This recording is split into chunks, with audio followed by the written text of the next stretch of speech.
Hey guys, if you had to describe the crypto market in spring 2026 with one word, it'd be rewiring. Not the kind where everything breaks, the kind where the old rules quietly disappear and the new ones aren't fully written yet. Stick around till the end. I'll break it all down so you actually know what's going on. Let's start with the loudest one.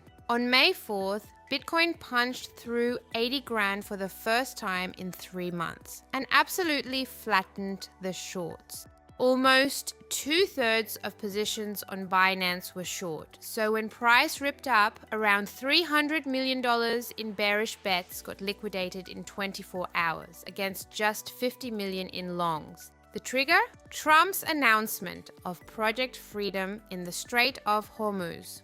Plus, ETFs pulled in a record $2.4 billion in April. This isn't retail FOMO anymore. This is institutional money. Bitcoin is slowly turning into digital gold 2.0, just with way more interesting charts. But if you dig deeper, the real action is happening somewhere else entirely. The market cooled off in April, and capital stopped flowing into everything and started picking specific stories. Decentralized AI, for example, is on fire right now. Projects like Bittensaw and Render aren't just saying we do AI on-chain anymore. They're actually running GPUs and training models on decentralized networks. That's not hype, that's a real shot at building an alternative to the big AI giants. Tokenization of real-world assets is also blowing up. Bonds, real estate, all of it is moving on-chain, and we're talking tens of billions in volume. Banks and funds aren't experimenting anymore. They're using it because it's just easier to settle. But the most surreal story of the spring? Oil in DeFi. Sounds like a joke, but on hyperliquid traders started actively trading oil and other real-world assets straight on-chain. Volume hit billions, especially with all the geopolitical noise. And the reason is genius in how simple it is. Traditional markets close at night. DeFi runs 24/7. And if you think that's peak absurd, wait, there's more. On April 18th, we got one of the cleanest case studies on DeFi risk you'll ever see. Hackers hit a bridge on KelpDAO and minted over 116,000 RSETH tokens out of thin air, worth about $292 million. Aave itself, importantly, was not hacked. But the attackers used those empty tokens as collateral on Aave and borrowed real ETH against them. Once it got out that some of the collateral was backed by literally nothing, it was a full-on bank run. Users pulled around $9 billion, and the protocol was staring down a hole of up to 230 million. The response was peak crypto. Lido, EtherFi, and Aave's own founder, Stani Kulechov, got together and put up over 300 million to plug the hole.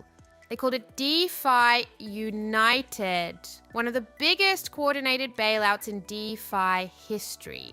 In terms of specific projects making noise, besides Hyperliquid, which is basically the face of on-chain trading right now, BlockDAO and Story are picking up steam. They're growing on a mix of hype and actual user activity.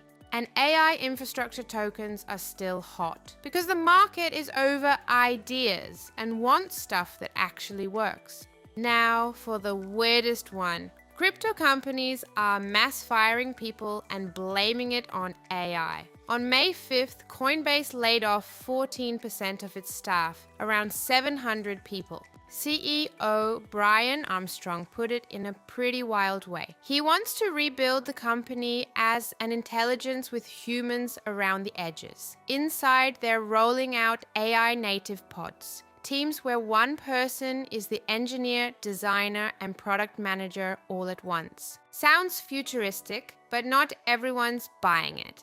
Analysts at Mizuho straight up told Bloomberg the real reason is the crypto winter. AI is just a convenient excuse.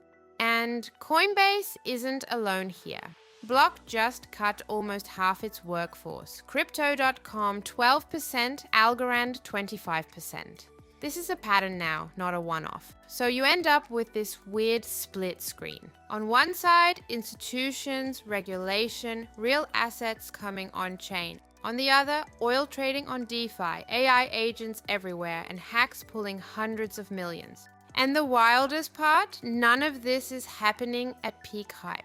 It's happening in a quiet stretch, while most people are still sitting around waiting for the next bull run, which, judging by the charts, might already be quietly kicking off. Curious what you guys think? Drop it in the comments. Thanks for watching, and I'll catch you in the next one.